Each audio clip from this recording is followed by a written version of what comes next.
মুখ্যমন্ত্রী স্পষ্ট ভাষায় ইংরেজিতে বলেছেন girl child should not be allow করা উচিত নয় তাদের রাত্রে বাইরে বেরোতে, কারণ বাড়ি বাড়ি পুলিশ দেওয়া সম্ভব নয়। আপনি কি এখন বাড়ির বাইরে আছেন? আপনাকে কি অ্যালাউ করেছে বাড়ির বাইরে আসতে? আপনি কি বাড়ি ফিরে আসছেন তাড়াতাড়ি? বলুন ম্যাডাম।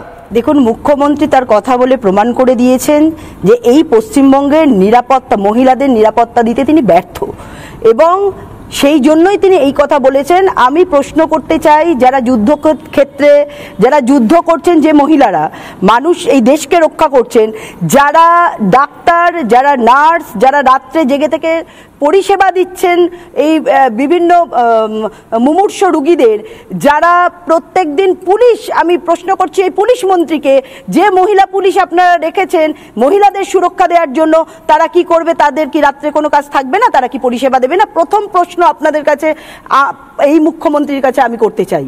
দ্বিতীয় প্রশ্ন আমি বলতে চাই, এই পশ্চিমবঙ্গকে পশ্চিম বাংলাদেশ বানাবার যে চেষ্টা করছেন, যে দুধেল গাইদের তিনি লাথি খেয়েছেন, সেই দুধেল গাইদের যে শরিয়তি আইন, সেটাই মনে হচ্ছে এই পশ্চিমবঙ্গে লাগাবার জন্য চেষ্টা করছেন এই মুখ্যমন্ত্রী।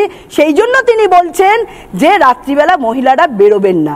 এটা লজ্জা আমাদের কাছে, একজন মহিলা মুখ্যমন্ত্রী মহিলাদের সুরক্ষা দিতে পারে না।